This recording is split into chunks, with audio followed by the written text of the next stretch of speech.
Alessandro Moretti, the feared boss of the Moretti family in Chicago, only meant to indulge the housekeeper's 3-year-old daughter when he promised her 3 wishes. He expected Emma to ask for a doll, a pretty dress, or some expensive toy. But the moment the little girl spoke her first wish, the Mafia boss stood frozen, and only seconds later, the man who terrified all of Chicago had to turn his face away to hide the tears he never thought he could still shed. Because Alessandro had no idea that this innocent wish was about to expose a shocking truth that had been silently buried for 10 years right inside his very own estate. Alessandro Moretti had built his empire on a single principle: trust nothing that could not be verified twice.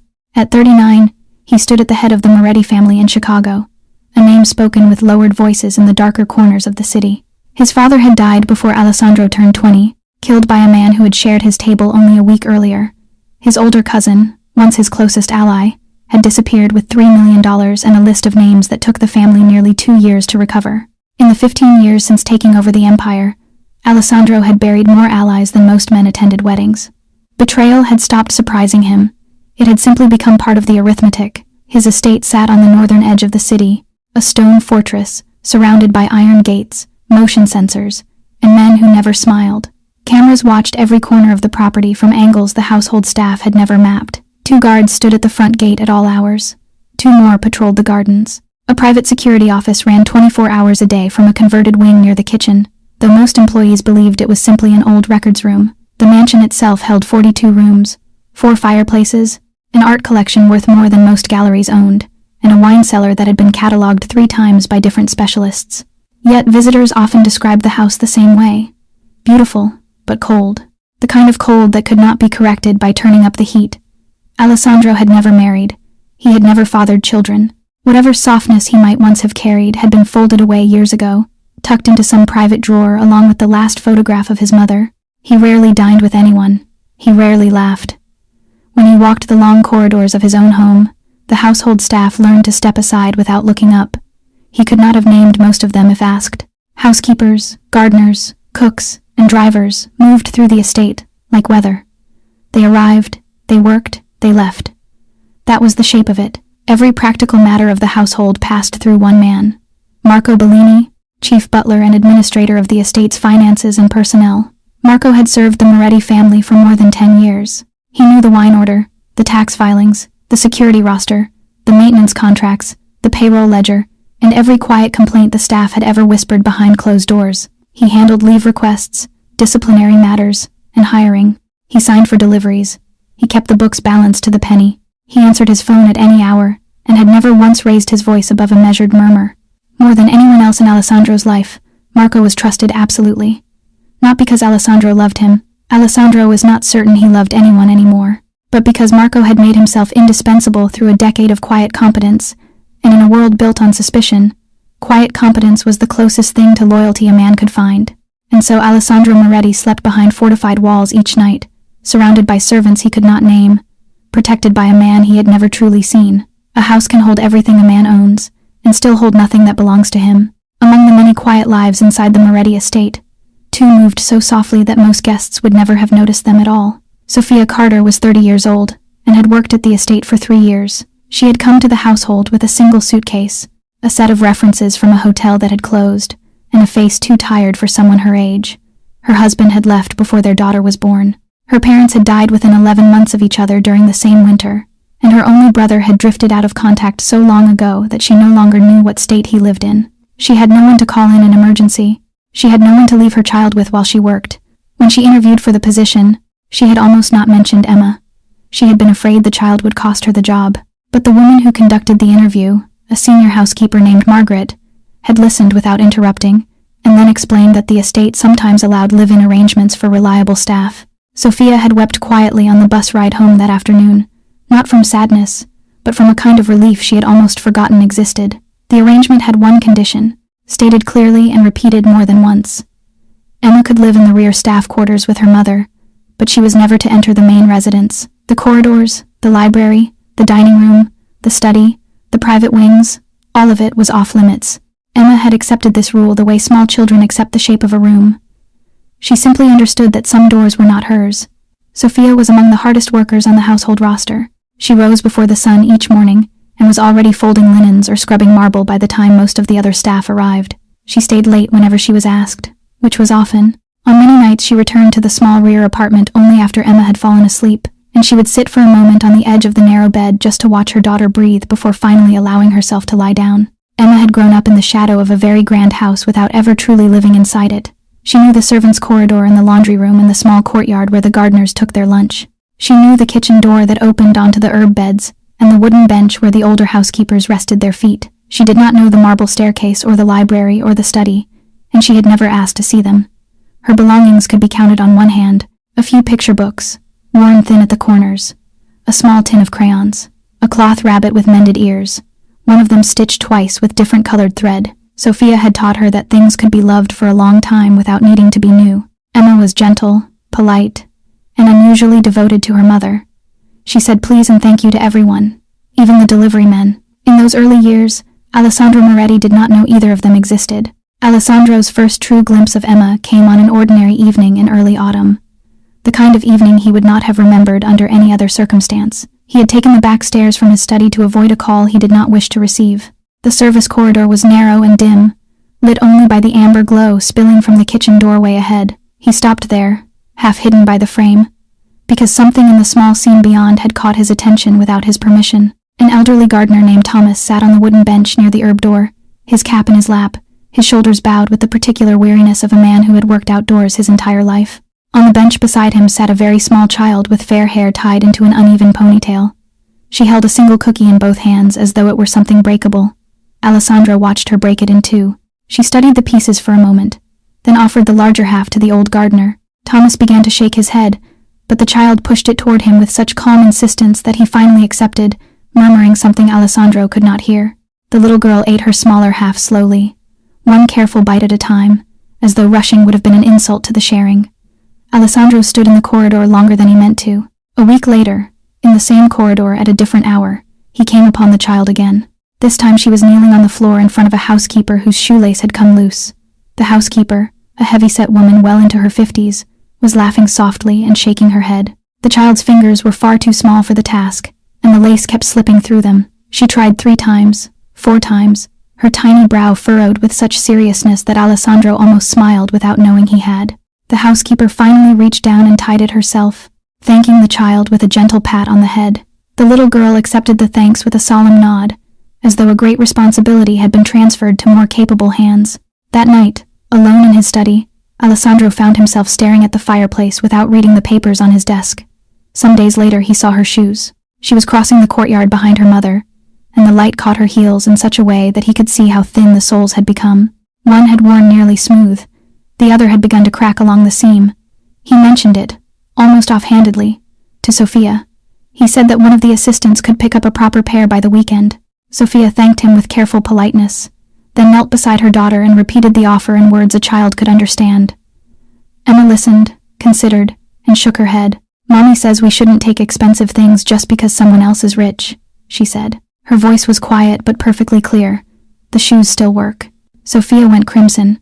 She began to apologize, but Alessandro raised a hand to stop her. He looked down at the very small child in her very worn shoes and felt something unfamiliar tighten in his chest. He was surprised. He was, against his will, delighted. The evening that changed everything began like any other. Alessandro had worked late in his study, longer than he intended, and was making his way toward the kitchen for a glass of water when he took the service corridor again out of habit. He no longer avoided this hallway. Something about it had begun to draw him without his knowing why. The laundry room sat near the end of the corridor. Its heavy door was closed, but the small wooden bench outside it was occupied. Emma sat there alone. Her feet did not reach the floor. Her cloth rabbit lay across her lap, with its mended ears crooked from being held too long. She had one small hand curled around the rabbit's paw and the other tucked under her chin, and she was blinking very slowly, the way children do when they are trying very hard not to fall asleep. Alessandro slowed his step. He did not want to startle her. "You are up rather late," he said, softly. Emma lifted her head and looked at him without alarm. "Mommy isn't finished yet," she answered. "I want to walk back with her when she's done." "Does she know you are out here?" "She knows," she said just a little longer. Alessandro glanced past her, toward the far end of the corridor. Through the half-open doorway of the linen room, he could see Sophia. She was folding sheets from a tall wheeled cart, and she was doing it slowly. One arm braced against the edge of the shelving as though the shelf were the only thing keeping her upright, Her shoulders were drawn tight against her back. Her head hung a fraction lower than her body ought to have allowed. Even from this distance, he could see that she was working past the point where most people would have sat down. Something moved inside him that he had kept still for a very long time. He remembered a room from another life, and another woman folding another kind of laundry in the small hours of the morning. He remembered the shape of his mother's back at the ironing board when he was a boy, her wrists swollen, her breath thin. She had died before he had earned enough to make her stop. He had spent 30 years telling himself that everything he built was for her, and yet somewhere along the way he had built a house where another mother now folded sheets long after her child should have been asleep. He looked down at Emma. "Come with me a moment," he said. His voice was gentler than he remembered it being. He led her to a small sitting room off the corridor, one of the rarely used spaces the staff kept dusted out of habit. He motioned her toward a chair, and she climbed into it carefully, still holding her rabbit. Alessandro drew 3 blank cards from an inner drawer of the writing desk, cream-colored, edged in a thin gold line, the kind he used for personal correspondence. He placed them side by side on the polished wood in front of her. "Emma," he said, "I would like to make you a promise. You may ask me for 3 wishes, any 3, and I will do my best to grant them." Emma looked at the cards. She looked at him. She did not touch the cards. "Can the wishes be for somebody else?" she asked. A question can weigh more than a lifetime of answers when it comes from someone small enough to sit on your palm. Alessandro did not answer Emma's question at once. He asked her to wait, and then he sent one of the passing housekeepers to bring Sophia to the sitting room. Sophia arrived a few minutes later. She was still wiping her hands on the front of her apron when she stopped in the doorway and saw the 3 cream-colored cards on the desk. Her eyes moved from the cards to her daughter, then to Alessandro, and something in her face went pale. "Sir," she began. "Whatever Emma has said, I am so sorry." "She has said nothing wrong," Alessandro told her. "Please, sit down." Sophia did not sit. She glanced at Emma, and Emma smiled up at her with the calm certainty of a child who does not yet understand embarrassment. "I promised her 3 wishes," Alessandro said. "Reasonable ones. I would like her to think about them properly, and I would prefer that you were here while she does." "Sir, this is far too much. Please, she is only 3. She doesn't. She refused a new pair of shoes last week because she said we should not take expensive things from wealthy people," Alessandro said quietly. "I do not think we need to worry that she will ask for too much." Sophia lowered her eyes. She still did not sit. Alessandro turned back to the child. "Emma," he said, "have you thought about what you might like?" Emma studied the cards for a long moment. "Maybe a doll?" he offered gently. "A pretty new dress? A room full of toys? A trip somewhere warm?" She shook her head at each idea. The small, polite shake of a child who did not wish to seem rude. Then she looked up at him. "You said the wishes could be for anyone." "They can." She reached out and touched the first card with the very tip of one finger. "I want Mommy to have 1 whole weekend off every month," she said, "and she still gets paid, even when she isn't working." Alessandro felt Sophia go very still behind him. Emma continued in the same soft, patient voice, as though she were explaining something that ought to have been obvious. "Mommy always wakes up before the sun. She works when it's Saturday. She works when it's Sunday. She says resting costs money." She glanced at her mother, then back at Alessandro. "I just want, one time, for Mommy to sleep until it's bright outside, and then we can make pancakes when she isn't tired." Sophia made a small sound behind him. Not a word. Something smaller than a word. Alessandro turned toward the window. He did not turn because he was thinking. He turned because he could not, in that moment, trust his own face. The rain had begun some time while they were speaking. It struck the tall glass in a soft, uneven pattern, and beyond it the garden lights burned in blurred halos. He stood there for what felt like a long time. One hand braced against the window frame, and he was 30 years old again, standing at the door of a small apartment, waiting for a mother who would come home too tired to eat the dinner he had tried to keep warm. When he finally turned back, his voice was steady, though his eyes were not. "Your first wish is granted." The first paid weekend arrived 9 days later. Sophia had not believed it would truly happen, until she saw her name removed from the Saturday and Sunday rosters, printed instead in a neat block that read, "Scheduled off, paid." She had stared at the schedule for a long moment before she folded it carefully and slipped it into the pocket of her apron. That Saturday morning, Emma woke first. She stood beside her mother's bed for nearly 10 minutes, patiently watching, waiting for the small movement that would tell her Sophia was allowed to sleep a little longer. She did not shake the mattress. She did not climb up. She simply held her cloth rabbit and waited, the way she had learned to wait outside every closed door in the estate. Sophia did not wake until the light through the window had turned pale gold. When she finally opened her eyes, she found her daughter already smiling at her. "You slept past the sun," Emma whispered. as though announcing a small miracle. They did nothing extravagant that day. Sophia counted out enough coins for a small carton of eggs and a bottle of maple syrup from the corner market. They mixed pancake batter together in the little kitchen behind the staff quarters, Emma pouring while Sophia stirred, half the flour landing somewhere it did not belong. They ate on the floor because it felt more like a picnic, that way. They watched an old animated film on the small television, one Sophia had loved as a child. In the afternoon they walked to the public park 3 blocks from the estate, and Emma insisted that grown-ups deserved swing turns too. And Sophia, laughing, let herself be pushed. She could not remember the last time her legs had felt this weightless. On Monday morning, Emma returned to the estate with a folded piece of paper pressed carefully between the pages of one of her picture books. She waited outside the study door until Alessandro opened it himself, which he almost never did. She held the paper up to him with both hands. "For you," she said, "because you gave the wish." He unfolded it slowly at his desk. It was a crayon drawing, 2 stick figures. The larger one lay beneath a wide blue blanket, eyes closed, mouth curved into a small line that was clearly meant to be a smile. The smaller figure stood beside the bed with fair hair and bright red shoes. Above them, in the upper corner, a great yellow sun bloomed as large as everything else on the page. Across the top, in the careful, uneven letters of a mother helping a small hand find the right shapes, 4 words had been written. "Mommy slept very late." Alessandro looked at the drawing for a long time. He did not hang it. He did not place it on the shelf beside the framed photographs of business partners and old associates. Instead, he opened the top drawer of his desk, laid the paper flat, and closed the drawer gently, as though closing a book he did not wish to lend. Later that afternoon, he passed Emma in the corridor and stopped. "Have you thought about your other 2 wishes?" he asked. Emma tilted her head. She considered the question with the same solemn attention she gave everything. "Not yet," she said.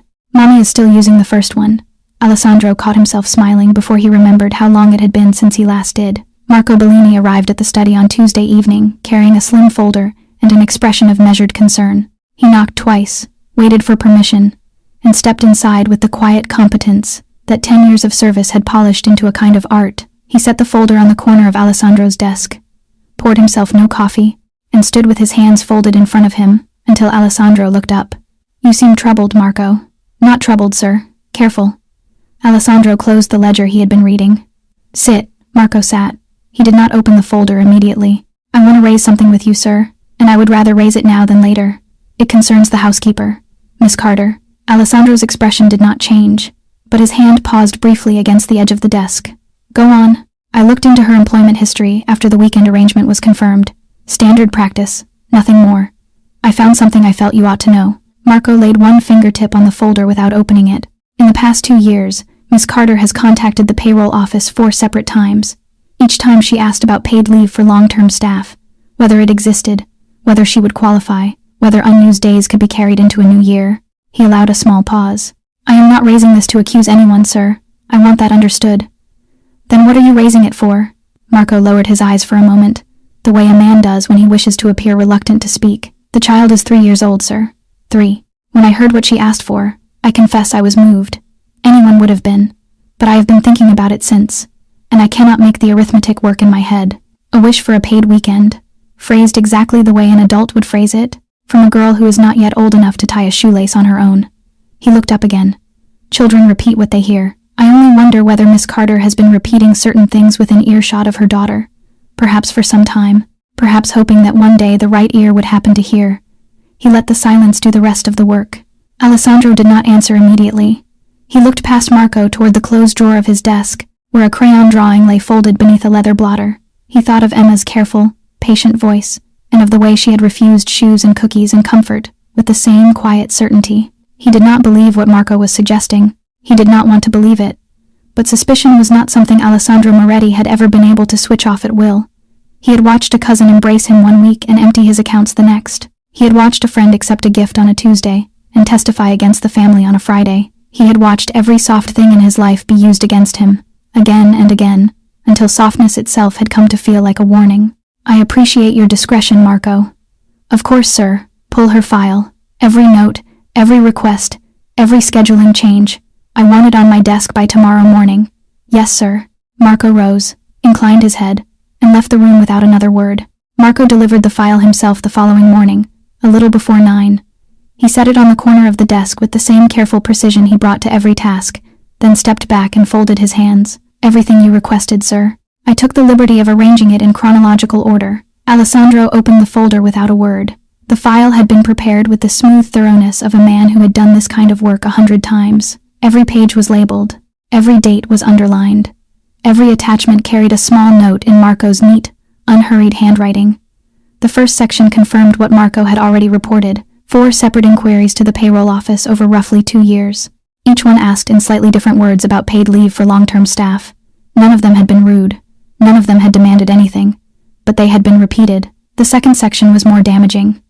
According to the records, Sophia had been formally offered scheduled weekends off on 6 separate occasions over the past 3 years. In each case, the file noted, she had voluntarily declined the offered rest in exchange for additional paid hours. Each declined weekend carried a digital signature confirming her acceptance of the trade. Each signature was accompanied by a small, tidy note in Marco's handwriting. Employee prefers additional compensation. Verbally confirmed. Signed under witness. The notes were calm. They were reasonable. They were exactly what a diligent administrator would record. Alessandro read them all. Then he read them again. He set the folder down and rested his fingertips against the edge of the desk. He did not look at Marco. He did not need to. Marco was already saying, quietly, "I am not drawing any conclusions, sir. I am only presenting what the record shows. Leave it with me." "Of course, sir." Marco withdrew as smoothly as he had entered. For a long time after the door closed, Alessandro did not move. He turned in his chair and looked at the tall window, then at the fireplace, then at the closed top drawer of his desk. Finally, he opened the drawer. The crayon drawing lay exactly where he had left it. 2 stick figures, a blue blanket, a sun as large as everything else on the page. Mommy slept very late. He stared at the drawing for a long moment. Something in the folder did not fit. He could feel it in the way a good soldier feels a wrong footstep behind him in the dark, but he could not point to it. Every date matched. Every signature was clean. Every note read exactly the way an honest note should read. And yet the picture on the paper in front of him did not sound like a child who had been coached. It sounded like a child who had been watching her mother too closely for too long. He tried to hold both truths in his mind at once. He could not. One of them had to be a lie. Slowly, another suspicion began to move alongside the first, and he could not decide which of them frightened him more. Either Sophia had shaped her daughter into a small, careful instrument, or someone had shaped the file on his desk to look exactly the way he was now seeing it. He did not know which possibility he wanted to believe. By late afternoon, he made a decision he already half regretted. He asked one of the housekeepers to tell Miss Carter to come to the library after her shift. Sophia arrived at the library just after 8 in the evening. She had changed out of her working apron but had not taken the time to change her uniform. Her hair was pulled back in a hurried knot. She stopped in the doorway when she saw the folder open on the low table beside Alessandro's chair, and something in her posture straightened. "You wanted to see me, sir. Please. Come in. Sit down." She stepped inside. But she did not sit. She stood with her hands folded at her waist, exactly the way she had been trained to stand in front of employers who could dismiss her without warning. Alessandro did not press her. He gestured toward the folder. "I have been reviewing your employment file, Miss Carter. I would like to ask you about a few things directly, rather than through anyone else." "Yes, sir." He turned the folder so that she could see it. He tapped the first section. "You contacted the payroll office 4 times in the past 2 years. You asked about paid leave for long-term staff. Is that correct?" "Yes, sir. May I ask why?" Sophia's throat moved before her voice did. "Another housekeeper, Margaret, told me once that employees who had been here long enough might qualify for paid time off. Emma's preschool had a family weekend last spring. I wanted to attend. I asked whether I would be eligible." She paused. "Mr. Bellini told me I was not. I asked again several months later, hoping something had changed. He told me the same thing. I stopped asking after the 4th time." Alessandro turned the page. "According to this file, you were formally offered 6 weekends off over the last 3 years. Each time you voluntarily declined in exchange for additional pay. Your signature confirms each one." Sophia stared at the page. For a moment she said nothing. She simply read. Then her face changed. It was not the change of a person caught in a lie. It was slower than that, and quieter, and much more painful to watch. It was the change of a person who has just understood, for the first time, exactly what she is being accused of. She lifted her eyes to his. "Sir," she said, her voice very careful, "I have never signed any of those forms." Alessandro did not answer. She looked down at the folder again. She looked at the tidy notes in Marco's handwriting. She looked at the digital signatures that were not hers. Then she looked back at him, and this time her voice was not careful at all. "You believe I taught her to say those things? Miss Carter, you believe I taught my 3-year-old daughter to stand in front of you and ask for a paid weekend so that you would be moved enough to grant it. That is what this is. I am asking questions. I am not accusing. You are accusing. She reached up to her collar with steady hands and unclipped the small identification badge pinned there. She placed it on the table beside the folder. She did not slam it. She set it down as gently as she had set down every dish and every folded sheet in this house for 3 years. I can bear hard work, sir. I have borne it my whole life. But I will not allow my daughter's love for me to be investigated like a business deal. She turned toward the door. Miss Carter, I will finish the week. Then Emma and I will leave. There is a wound only the innocent can carry, and it is the wound of being disbelieved by someone who had begun to matter. Sophia did not finish the week. She was gone by the following afternoon. She packed in silence. There was very little to pack. A few picture books stacked in the order Emma liked to be read them. The tin of crayons, the lid dented from being sat on more than once, the mended cloth rabbit, which Emma refused to let out of her hand, the worn shoes Emma still wore, and the second pair Sophia had bought second-hand 2 winters ago and never had the heart to throw away. Emma did not understand why they were packing. She stood in the small doorway of the staff quarters with her rabbit against her chest, watching her mother fold clothes with hands that would not stop trembling. Sophia had wiped her face twice already. Emma had not asked why. She had only tightened her grip on the rabbit's paw until the mended ear folded flat against her chin. Once, quietly, she said, "Mommy?" Sophia turned away so that the child would not see. "It's all right, sweetheart. We are going home for a while. Are we coming back?" Sophia did not answer. Before she left, she carried a large paper bag into the main house and set it on the kitchen table. Alessandro had asked one of his assistants to purchase it several weeks earlier, after he had noticed the state of Emma's belongings. Inside were a small winter coat, a proper pair of children's boots, a set of new drawing pencils, and a soft blanket with rabbits printed along the border. Sophia had never opened the bag. She had never even brought it into the staff quarters. On the top she placed a folded note, careful handwriting, no signature. "Mr. Moretti, thank you for trying to be kind. Emma needs to learn that kindness cannot come with suspicion attached. Please give these to another child." Then she took Emma by the hand and walked her out through the service gate. Alessandro did not learn they were gone until an hour later, when a housekeeper came looking for the kitchen keys. He went to the kitchen himself. He stood beside the paper bag for a long moment before he opened it. Everything was untouched. The coat still had its tags. The boots still had their tissue paper. The blanket was folded the way it had come from the shop. Beneath the tissue paper at the bottom of the bag, he found Emma's old shoes. He lifted them out with both hands. The heels had cracked further along one seam. The soles were nearly smooth. They had been placed side by side, laces tucked in, the way a child places shoes at the end of the day when she has been taught to keep her small things tidy. Inside the left shoe, folded neatly into quarters and tucked all the way down against the toe, was the crayon drawing. Mommy slept very late. Alessandro sat down slowly in the nearest chair, the small worn shoes still in his hands, and for a very long time he did not move. Then he went upstairs to his study, opened his private line, and made 2 calls. The first was to the auditor he trusted most. The second canceled every appointment he had scheduled for the following week. Some truths only begin to surface when the person you have wronged is no longer in the room to defend herself. It was almost 10 o'clock when the knock came at the library door. Alessandro was still awake, still at the desk, the small worn shoes placed carefully at one edge, and the folder from Marco at the other. He had not opened the folder again. He had barely moved in 3 hours. "Come in." The door opened slowly, and Margaret Ellis stepped inside. She was a small, sturdy woman in her late 50s, her gray hair pulled back into the same tight bun she had worn for as long as anyone at the estate could remember. She had served the Moretti household for more than 10 years. She was the one who had interviewed Sophia.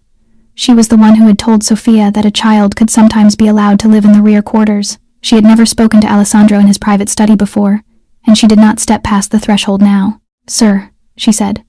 "May I come in, please?" She closed the door behind her with both hands. She glanced once over her shoulder, the way a person glances when she is afraid of being followed. Then she walked to the desk and stood in front of it, her fingers laced tightly at her waist. "I would not have come, sir," she said. "But Miss Carter is gone, and I do not think she should have been the one to go." Alessandro looked up. "Sit down, Margaret. I would rather stand, if that is all right." He nodded. She took a small breath and steadied herself. 3 years ago, this past winter, my husband needed surgery, his heart. It was not scheduled. I asked Mr. Bellini for 4 days of paid leave. I had been here 7 years by then, and I believed I was entitled to something. He told me the request was denied. He told me the policy did not allow it. Alessandro said nothing. A week later, I was emptying the wastebasket beside his office.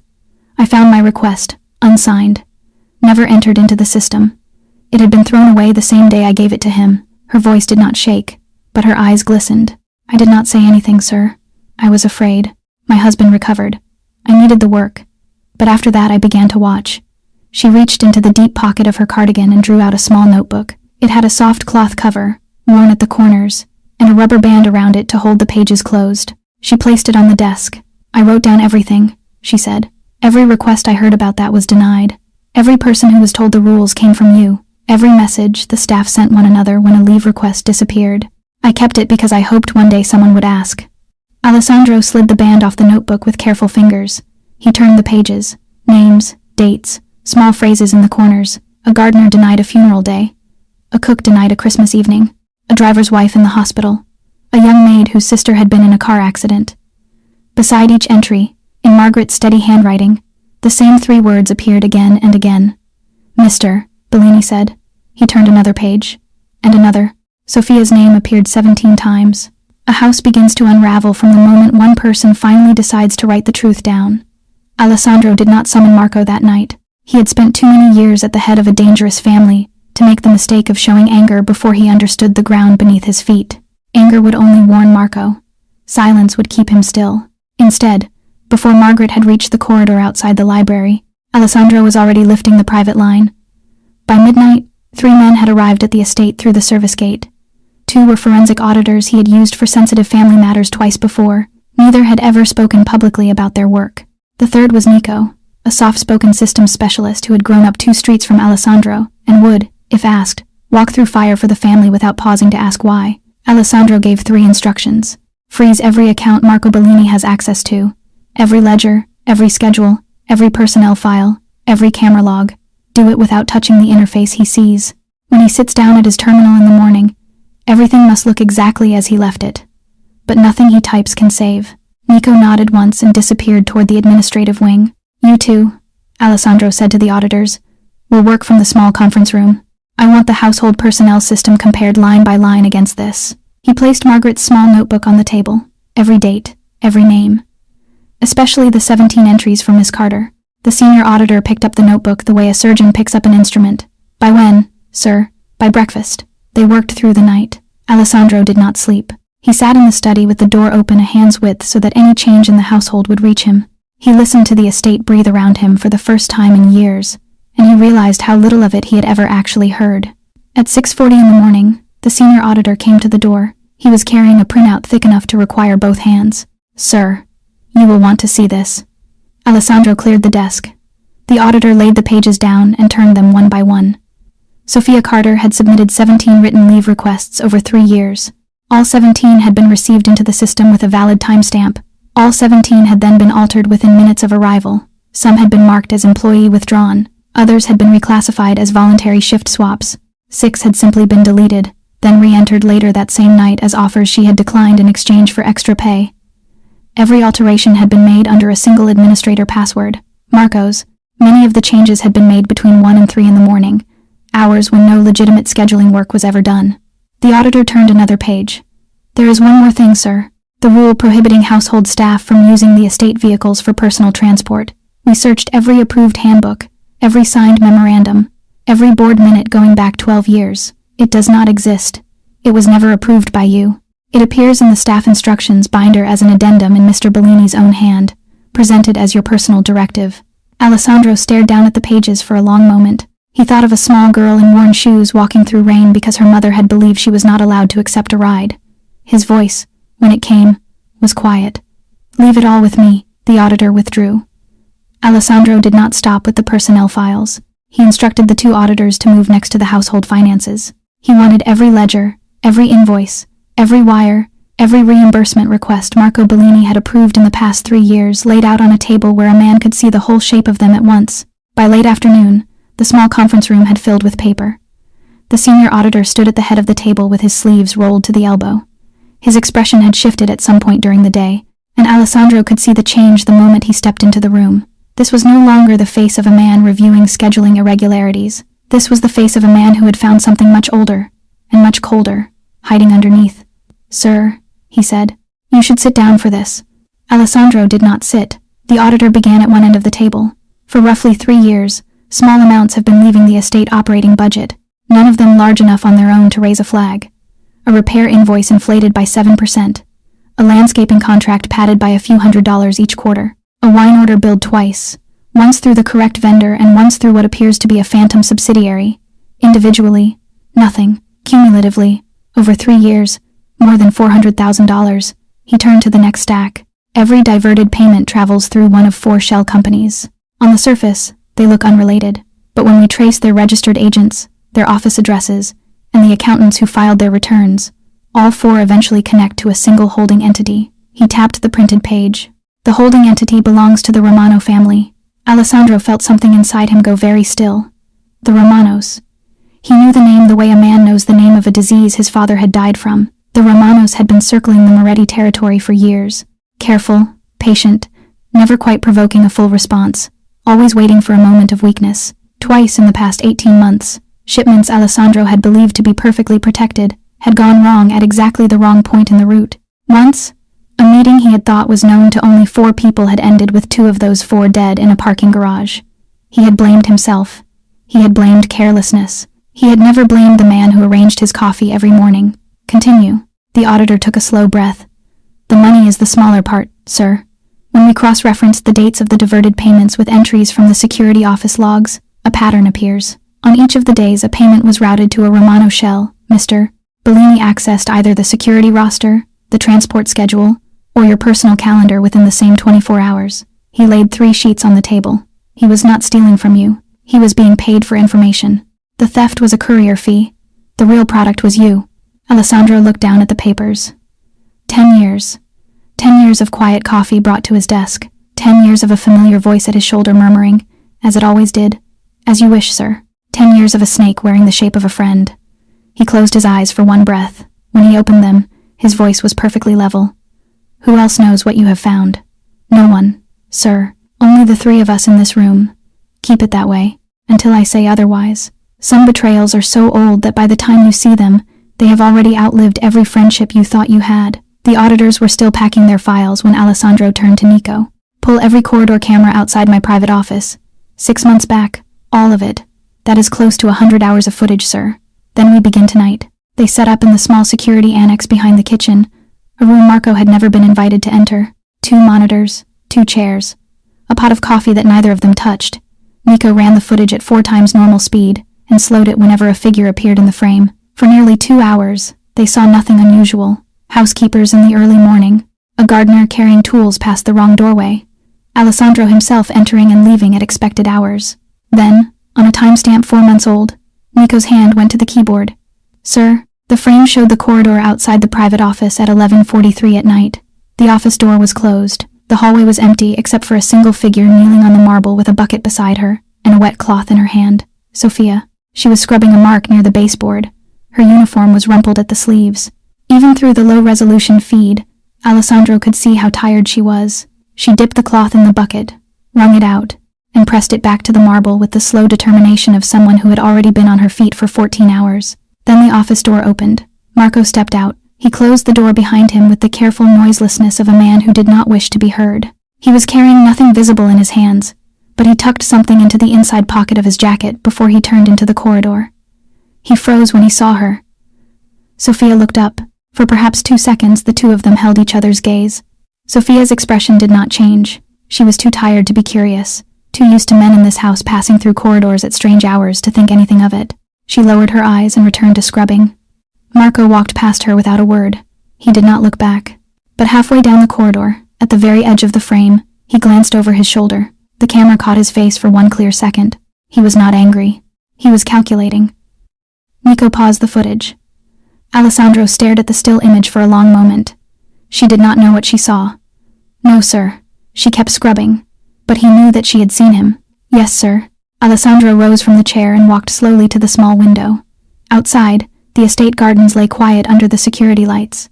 Somewhere beyond those lights, in a small apartment he had not yet found, a woman was folding her 3-year-old daughter's clothes into a suitcase and trying to explain why a house they had lived in for 3 years was no longer safe. He thought of the file on his desk. 17 deleted requests, not spread evenly across 3 years. Concentrated, cluttered in the past 4 months. He thought of the endless double shifts assigned to a woman who could barely stand. Of the family weekend at Emma's preschool she had been told she could not attend. Of the rides in the rain she had been told she was forbidden to accept. Marco had not been punishing her for being poor. He had been trying to break her. He had wanted her exhausted enough to leave the estate on her own, so that whatever she had seen in that corridor would walk out through the service gate with her and never form a sentence in front of the wrong ear. And what he had not counted on, what no ledger in his careful hand had ever accounted for, was a 3-year-old girl in worn shoes who had asked a Mafia boss for 1 paid weekend a month so her mother could finally sleep past sunrise. A cruelty engineered in silence can be undone by a kindness too small to be considered a threat. Marco Bellini had survived 10 years in the Moretti household by trusting one instinct above all others. He knew when the temperature of a room had changed, even if no one in it had spoken a word. By late morning, the temperature had changed. His administrator terminal responded a fraction of a second slower than it should have. A folder he had opened at 8:42 returned to him as read-only when he tried to save. A quarterly finance meeting he had been part of for 3 years had, at 9:15, been rescheduled by internal calendar without his name on the invitation list. The senior auditor's car, which never appeared on the estate without prior notice, had been parked at the service entrance since before sunrise. Marco did not react. He did not raise his voice. He did not look up from his ledger for longer than a moment. But by 11, he was already moving. He locked the door of his office. He opened the small floor safe behind the credenza and removed 3 passports in 3 different names, a stack of unmarked bills, and a slim envelope of numbered account codes. He slid everything into an unremarkable leather case. He placed it beneath his desk. Then he called a number he had memorized so completely that he had never once written it down. The line answered on the second ring. "He knows about the money," Marco said quietly. "Perhaps not everything, but enough." The voice on the other end was calm. "Then you leave tonight." "I will. But first I need to close the loose thread." "The housekeeper? She saw me leave his office 4 months ago. She did not understand then. She may understand now. If the right person asks the right question." A pause. "Do what you have to do. Make it look like her." Marco set the phone down. He had already prepared for this possibility. In the false bottom of a filing cabinet he kept an envelope of $10,000 in used bills, a false identification card with Sophia's photograph clumsily reprinted from her personnel file, and 3 photocopied documents that, taken together, would suggest to any investigator that Sophia Carter had been in contact with the Romano family for over a year. He would plant it in her belongings before she left the property. Then he would call an anonymous tip to the family's own internal enforcement office and disappear during the confusion. If Alessandro spent the next 48 hours investigating a false spy, he would not be chasing the real one. Marco motioned to 2 of the outside men on his payroll and gave a single quiet instruction. "Bring her to the West warehouse. The child too. Do not damage them. I need to place items in her bag before anyone else searches it." At 11:40 in the morning, Sophia was carrying the last of Emma's belongings toward the service gate. Emma walked half a step behind her, one hand clutching her rabbit, the other holding a folded piece of paper she had refused to leave in the apartment. It was another crayon drawing. This one showed 3 figures under a smaller sun, and Emma had not yet decided whether she was allowed to give it to anyone. The 2 men appeared at the end of the corridor without sound. Sophia had a single moment to recognize what she was looking at. She stepped in front of Emma. She did not scream. Her first thought, as it had always been, was for her daughter. She whispered, "Hold on to Mommy." And Emma, understanding without needing to be told, tightened her small fingers on the fabric of Sophia's coat. One of the men reached for Sophia's arm. Emma's drawing slipped from her fingers. The folded paper drifted once against the marble and settled near the baseboard, half open, one crayon corner facing up, 3 stick figures, a sun, fair hair, bright red shoes. They were led through the service door and into the back of a waiting vehicle within 30 seconds. The corridor returned to silence. The drawing lay on the floor, small and bright, waiting for the one person in the house who would recognize what it meant. A predator who plans against a mother has forgotten what happens when someone finally begins to look for the child. The call reached Alessandro at 11:52. Margaret's voice on the internal line was thin and shaking.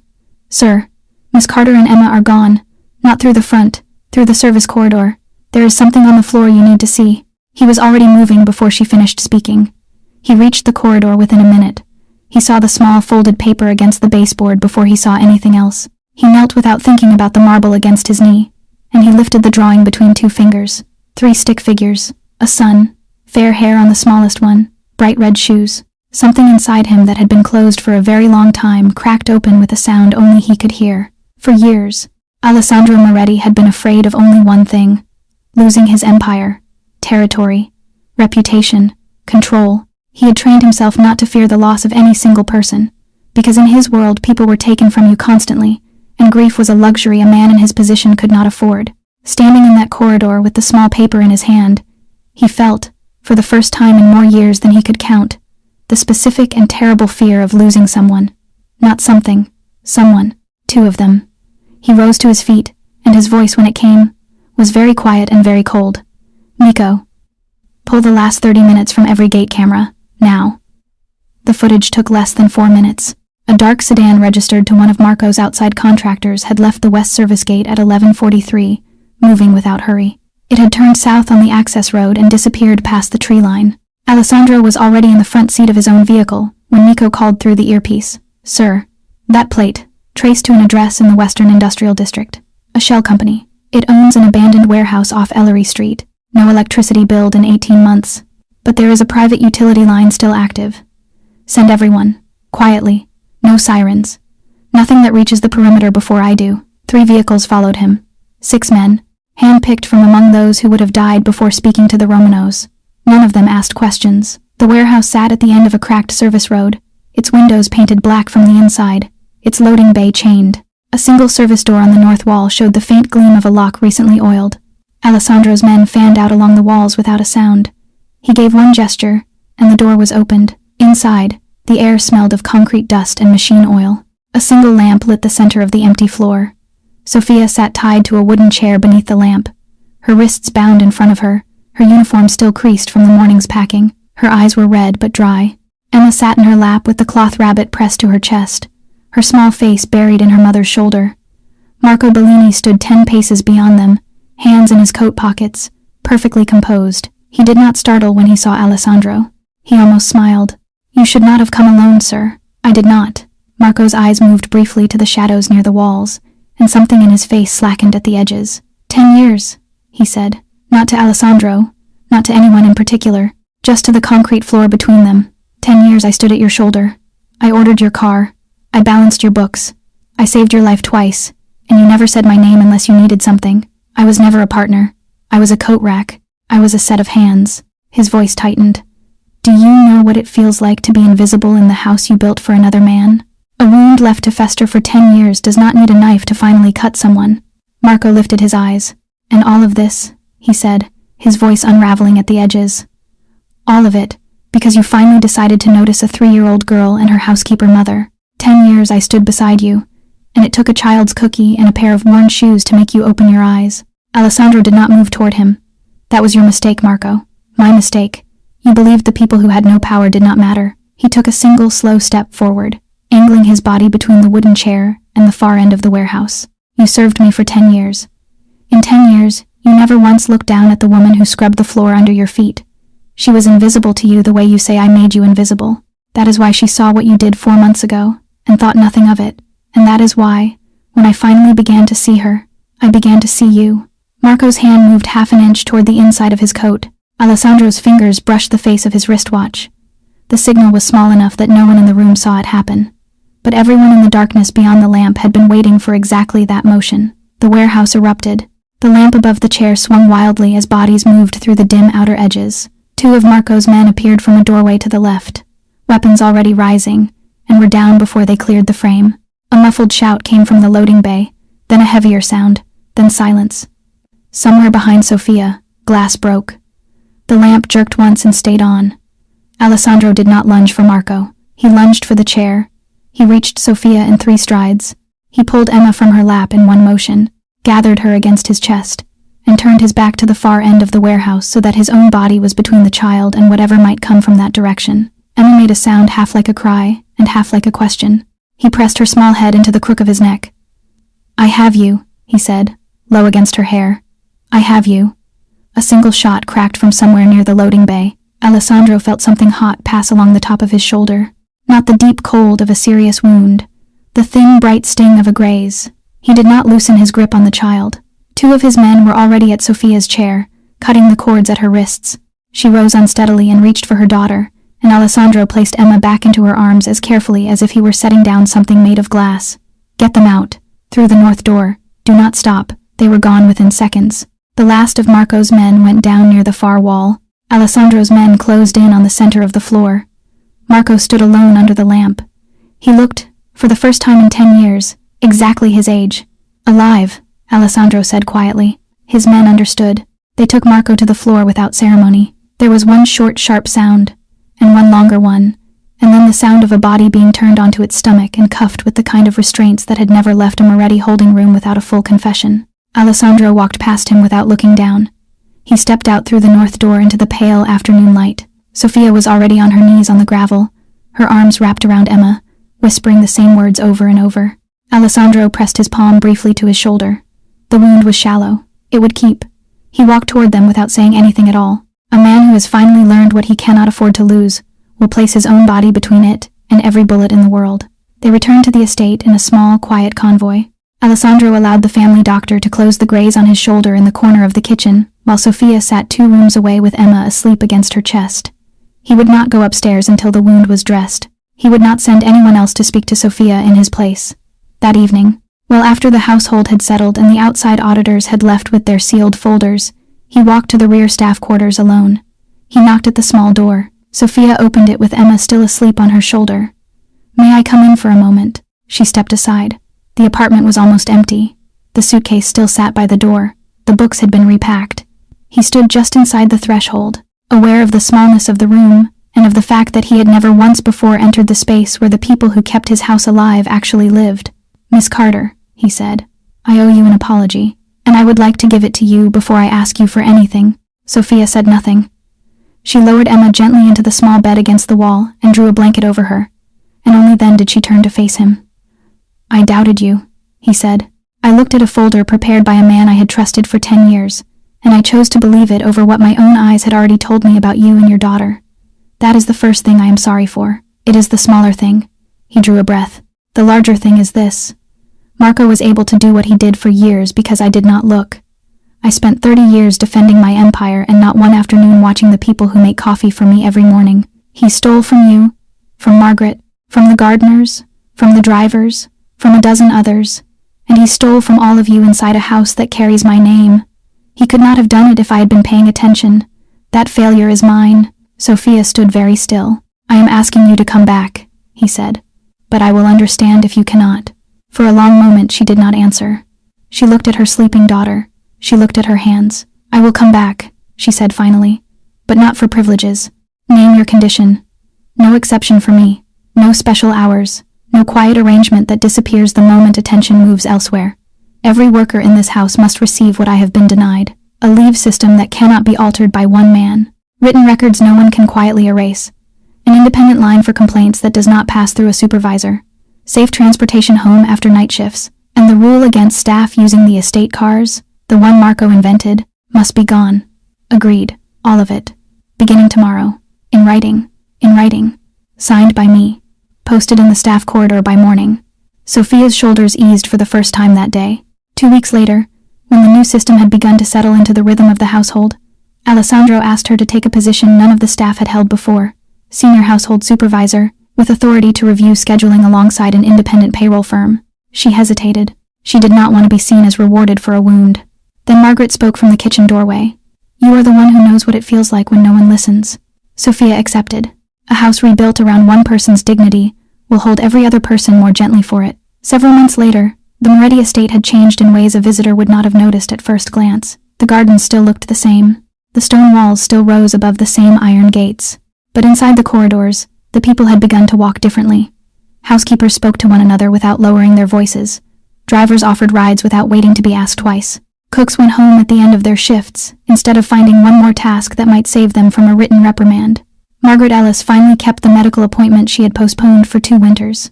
Emma became a part of Alessandro's daily life in a way he had never planned. She ran into his study without knocking.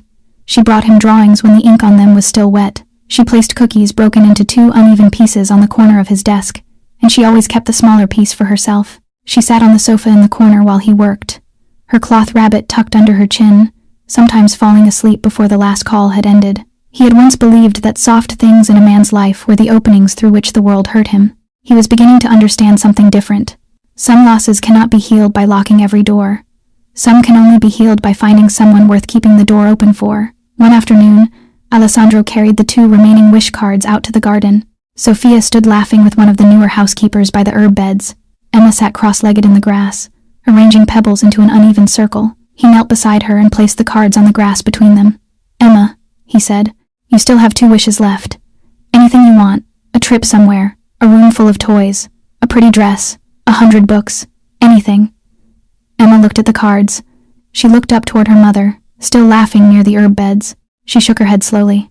"I already had my 3 wishes," she said. "Mommy isn't tired anymore." Alessandro did not answer at once. When he did, his voice was quieter than he meant it to be. "All right, sweetheart." Later that week, without telling Emma, he met privately with a lawyer and created a protected education fund in her name, large enough to carry her through any school, any training, any future she chose to walk toward. He made 2 things very clear. The fund was not the second wish. It was not the third wish. It was simply what a man owed a child who had refused to ask him for anything. The 2 blank cards stayed in the top drawer of his desk. Beside them, in a small silver frame, hung the crayon drawing of a woman sleeping late beneath a very large sun. Real strength was never about controlling everything within a man's reach. It was about finally noticing the people who had never been given a choice at all. If this story moved something in you, we would love to know. Have you ever seen a small act of kindness change a life? Share your thoughts with us in the comments below. If you enjoyed this video, please give it a like, subscribe to our channel, and share it with someone who might need it today. New emotional stories are uploaded every day. We wish everyone watching this video good health, peaceful days, and a heart that stays open to the people the world too often overlooks. Goodbye for now, and we will see you in the next video.